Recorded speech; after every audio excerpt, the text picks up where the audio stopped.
Hello guys, how are you doing? A few weeks ago I made a video about Subnautica talking about the relationship between the game and the fear of the sea. Today we are going to do something a little similar. If you like video games, you are probably used to the idea that the industry is dying, and you are not that wrong. Games as a service have become increasingly common in the market. Furthermore, making games has become increasingly expensive. It's no wonder that GTA 5 came out for 3 different generations of PlayStation. But what many people forget is that the industry does not depend on just 4 companies. Not you, Capcom, I like you. Making games has not become more expensive but also more accessible, so many independent developers and small studios produce a lot of good games nowadays. Furthermore, there is another point in this matter that people forget to consider. You have grown old. As time passes, you change, and your tastes change with you. You certainly no longer like the same bands, films, or music that you liked 10 years ago, and that also applies to video games. So, this is the perfect opportunity to try games with different proposals, and these are the games we will see in today's video.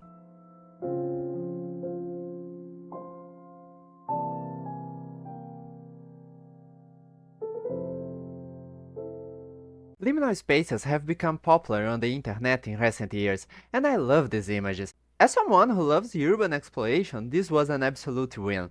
And Superliminal is a game that represents this environment very well. The magic of liminal spaces lies in the feeling of emptiness that these places demonstrate.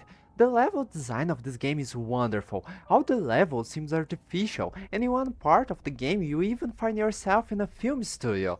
If you liked Portal, you will definitely enjoy this game. But unlike Portal, all the puzzles are based on perspective, and it's very satisfying to complete each one of them. Most of them are not difficult. What took me the most time to solve was this part of the moon.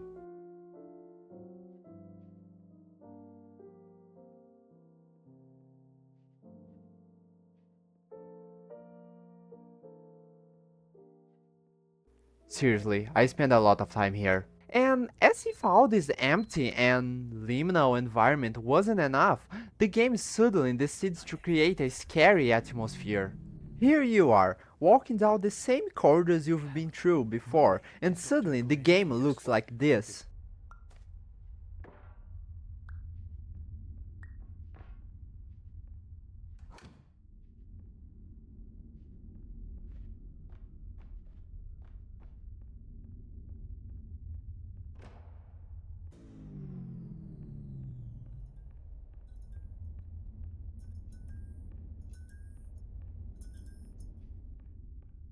I know you didn't expect this change. After finishing this game, I went to find out what people's reaction were about Superliminal, and it's great to see the amount of people on Steam and Reddit who wanted to know if the game has any jump scare.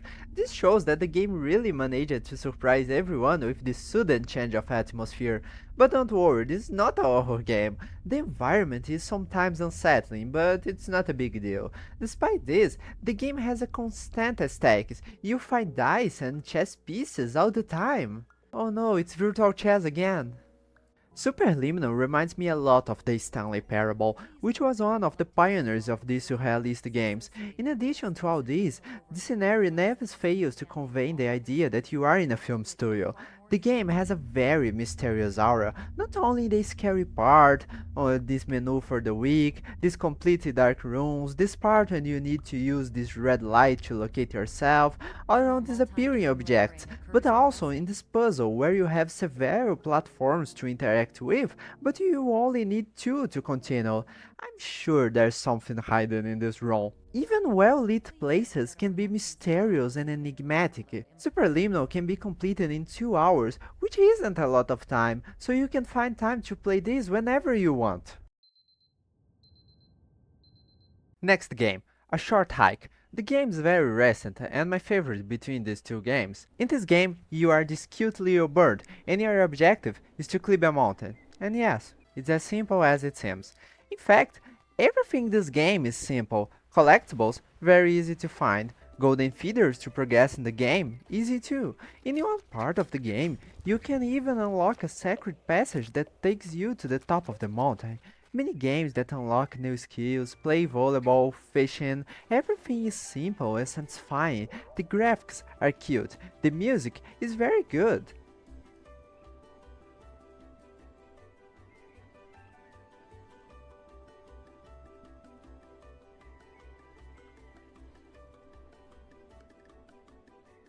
And every detail of this game is made with care. Like in this part, where these characters teach you that by pressing Z you can glide, and every time you come back to her, she gets angry at having to explain the same thing to you again.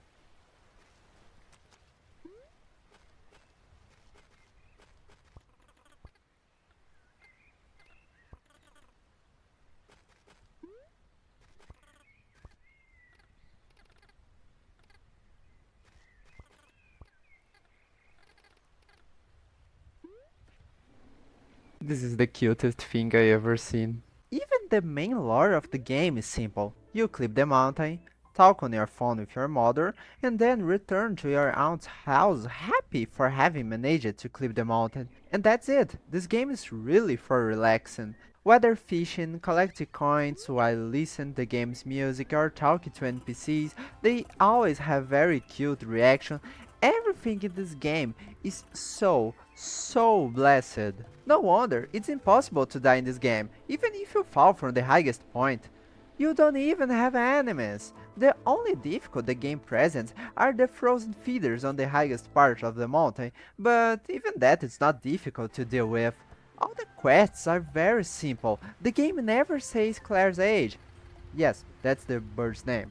But you can see that you and the other characters are just kids enjoying a beautiful place on vacation. Playing this is almost therapeutic, and that's the magic of these games. Time has changed. Nowadays, you work or study most of your day. Games lasting 40 or 50 hours are increasingly difficult to enjoy, and that's not your fault. Yes, in recent years, company has given us a lot of horrible things, but the industry is not based only on that.